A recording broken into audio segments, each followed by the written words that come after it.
Breaking news చూద్దాం. మొయినాబాద్లో advocate స్వప్న హత్య case రాష్ట్ర వ్యాప్తంగా సంచలనం సృష్టిస్తోంది. ఈ కేసులో పోలీసులు దర్యాప్తును వేగవంతం చేశారు. భూమి కోసం కన్న ప్రేమను, తోడబుట్టిన బంధాన్ని మర్చిపోయి సొంత అన్నే చెల్లెలిని అంతం చేశాడన్న వార్త కలకలం రేపుతోంది.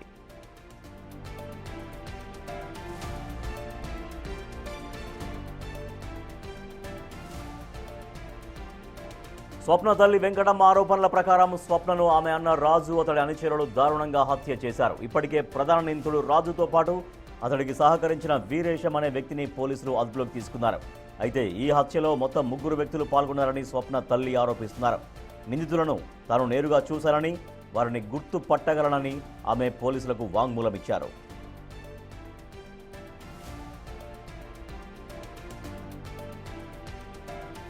గత కొంతకాలంగా స్వప్నకు ఆమె అన్న రాజుకు మధ్య భూ తగాదాలు నడుస్తున్నాయి. ఆస్తి విషయంలో తలెత్తిన వివాదమే ఈ ఘాతుకానికి కారణమని ప్రాథమికంగా తెలుస్తోంది. అయితే పోలీసులు కేవలం భూ తగాదాలైనా లేక ఈ హత్య వెనుక ఇంకా వేరే ఏమైనా కోణాలు ఉన్నాయా అనే దానిలో విచారణ జరుపుతున్నారు. పరారీలో ఉన్న మరో నిందితుడి కోసం పోలీసులు ప్రత్యేక బృందాలతో గాలింపు చేపట్టారు. ఒక మహిళా అడ్వకేట్ను ఇంత దారుణంగా హత్య చేయడంపై న్యాయవాద సంఘాలు తీవ్ర నిరసన వ్యక్తం చేస్తున్నాయి.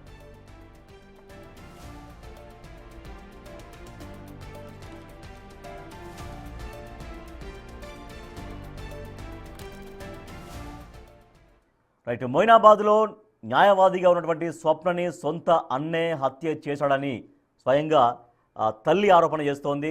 సో ఎవరెవరు దీంట్లో ఉన్నారు, ఎవరెవరు ఈ హత్యలో ఉన్నారనేది నేను గుర్తుపట్టగలను, నిందితుల్ని కూడా నేను చూశాను అంటూ స్వప్న తల్లి పోలీసులకు వాంగ్మూలం ఇచ్చారు.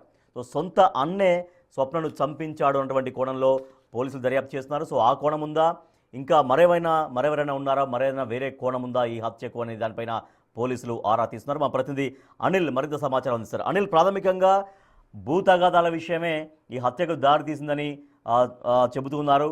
సో తల్లి కూడా కంప్లైంట్ ఇచ్చింది పోలీసులకి, అన్నే చెల్లెను హత్య చేశాడని. ఇంకా ఎటువంటి ఆధారాలు సేకరించారు పోలీసులు ఈ కేసులో? స్వప్న మర్డర్ కేసులో ప్రజెంట్ అయితే పోలీసులు దర్యాప్తు వేగవంతం చేశారని చెప్పాలి. ముఖ్యంగా అడ్వకేట్ స్వప్నని హత్య చేసింది తన అన్నే అని చెప్పేసి, రాజుయే చంపాడని చెప్పేసి కూడా తల్లి వెంకటమ్మ ఆరోపించిన పరిస్థితి అయితే మనకు కనిపిస్తుంది. అయితే దీనికి సంబంధించి ప్రస్తుతం దానిలో భాగంగానే ప్రజెంట్ రాజుని, అదేవిధంగా తన సహచరుడైనటువంటి డ్రైవర్ వీరేశంని కూడా అదుపులోకి తీసుకున్నారు. అరెస్ట్ చేసినట్టుగా కూడా మనకు అందుతున్న సమాచారం. వాళ్ళిద్దరిని కూడా అరెస్ట్ చేశారు.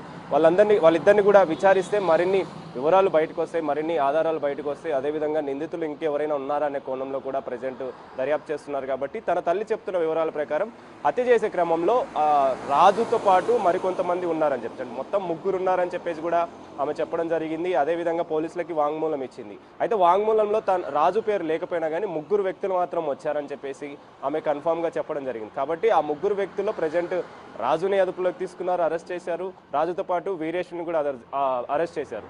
మరికొంతమంది అంటే ఆమె చెప్పిన 3లో మరొక నిందితుడి కోసం అయితే గాలింపు చర్యలు చేపట్టారని చెప్పాలి. ముఖ్యంగా రాష్ట్ర వ్యాప్తంగా సంచలనం సృష్టించిన అడ్వకేట్ స్వప్న హత్య కేసులో భూ తగాదాలే ఇందుకు కారణం అని చెప్పేసి, అందుకే ఇంతటి దారుణానికి ప్రజెంట్ రాజు ఒడిగట్టాడని చెప్పేసి కూడా వాళ్ళ అమ్మ చెప్తున్న పరిస్థితి, ఆరోపిస్తున్న పరిస్థితి అయితే మనకు కనిపిస్తుంది. ఈ కేసులో భాగంగానే ప్రజెంట్ డీసీపీ కూడా ఇన్వాల్వ్మెంట్ ఉంది. అంటే డీసీపీ కూడా ఈ కేసుకు సంబంధించి ఇన్వాల్వ్ అయ్యి ఆ కేసును ఛేదించే విధంగా, నిందితుల్ని పట్టుకునే విధంగా అయితే చర్యలు చేపట్టారని చెప్పాలి. ముఖ్యంగా ఈ కేసులో భాగంగా అడ్వకేట్కు సంబంధించి ఒక మహిళా అడ్వకేట్ని ఇంతటి దారుణంగా హత్యకి పాల్పడినటువంటి వాళ్ళని శిక్షించాలని చెప్పేసి న్యాయవాదులు కూడా ఆగ్రహం వ్యక్తం చేసిన పరిస్థితి. నిన్న మొత్తం కూడా ధర్నాలు చేశారు, నిరసనలు చేశారు. ఒక మహిళా అడ్వకేట్ని ఈ విధంగా చంపితే, ఇంత దారుణానికి ఒడిగడితే మరి సామాన్య ప్రజల పరిస్థితి ఏంటి? మాకే రక్షణ లేనప్పుడు మరి సామాన్య ప్రజల పరిస్థితి ఏంటంటే కూడా వాళ్ళు విధులు బహిష్కరించారు. అదేవిధంగా ఈరోజు కూడా దానికి సంబంధించి ఆ విధుల బహిష్కరణ అనేది కొనసాగుతుందని చెప్పాలి. ముఖ్యంగా ఈ కేసులో భాగంగానే అన్నే హత్య చేశాడని చెప్పేసి ఒక ప్రాథమిక అంచనాకైతే పోలీసులు కూడా రావడం జరిగింది. అందులో భాగంగానే ఇప్పుడు ప్రజెంట్ రాజుని అదుపులోకి తీసుకున్నారు, అరెస్ట్ చేశారు. అదేవిధంగా తన సహచరుడిని వీరేష్ని కూడా అరెస్ట్ చేయడం జరిగింది. ఈ రోజు నాకు తెలిసినంత వరకు, అంటే మనకు అందుతున్న సమాచారం ప్రకారం వాళ్ళిద్దరిని కూడా రిమాండ్కి తరలించే అవకాశం ఉంది. మరికొంతమంది ఇందులో ఇన్వాల్వ్ అయ్యి ఉన్నారు కాబట్టి వాళ్ళకి సంబంధించి కూడా గాలింపు చర్యలు చేపట్టారు. అయితే మొత్తానికైతే ప్రాథమికంగా ఒక నిర్ధారణకైతే వచ్చారు. భూ తగాదాల వల్లే, అంటే 4 ఎకరాల భూమి కోసం ఈ తగాదంతా కూడా జరిగింది, ఈ గొడవ అంతా కూడా జరిగిన పరిస్థితి. దాదాపు 3 సంవత్సరాల నుంచి కూడా తన అన్నకి రాజుకి అదేవిధంగా స్వప్నకి వీళ్ళిద్దరి మధ్య కూడా ఈ గొడవలు అనేవి కొనసాగుతూనే వచ్చాయి. ఈ గొడవల విషయంలో 2 సార్లు స్వప్న మొయినాబాద్లోను అదేవిధంగా చేవెళ్ళ పోలీస్ స్టేషన్లో కేసులు పెట్టడం జరిగింది. నాకు ప్రాణహాని ఉందంటూ కూడా ఆమె ఫిర్యాదు చేయడం జరిగింది. ఫిర్యాదులో భాగంగా వాళ్ళు ఇన్వెస్టిగేషన్ చేశారు. అందులో రాజు ఎక్కడ కూడా ఇన్వాల్వ్మెంట్ లేదని చెప్పేసి కూడా నిర్ధారణ అయింది. కానీ ఆ ఇన్వెస్టిగేషన్ దర్యాప్తులో ఉన్న నేపథ్యంలోనే ఈ రోజు అంటే నిన్న హత్య ఏదైతే జరిగిందో ఆ హత్యకు సంబంధించి అన్ననే చంపాడని చెప్పేసి తనతో పాటు కొంతమంది వచ్చారని చెప్పేసి కూడా పోలీసులు ఒక నిర్ధారణకైతే వచ్చారు. అన్ననే చేపించాడని చెప్పేసి కూడా ఒక నిర్ధారణకైతే రావడం జరిగింది. కాబట్టి ఈ కేసులో భాగంగానే ఇంకెవరైనా ఉన్నారా లేదా భూ తగాదాలైనా ఇంకేమైనా కోణాలు ఉన్నాయా అనే విషయంలో ప్రెజెంట్ అయితే దర్యాప్తు వేగవంతం చేశారు. దానికి సంబంధించే ఇప్పుడు రాజుని అదేవిధంగా వీరేశంని అయితే విచారిస్తున్నారు. విచారణలో భాగంగా ఇంకెంతమంది ఉన్నారు, ఎందుకు చేయాల్సి వచ్చింది, ఇంకేమైనా కారణాలు ఉన్నాయనే కోణంలో అయితే పోలీసులు దర్యాప్తు చేస్తున్నారని చెప్పాలి. Rajesh. Right, thank you Anil. మొయినాబాద్లో స్వప్న అనే న్యాయవాది హత్యకు గురైంది. అయితే భూ తగాదాల కారణంగా సొంత అన్న రాజునే హత్య చేయించాడు, హత్యకు పాల్పడ్డాడని తల్లి వెంకటమ్మ స్వయంగా పోలీసులకు వాంగ్మూలం ఇచ్చింది. సో దీంతో రాజు అలాగే రాజుకు సహకరించినటువంటి వీరేశం అనే మరొక వ్యక్తిని ఇద్దరిని పోలీసులు అదుపులోకి తీసుకొని విచారిస్తూ ఉన్నారు.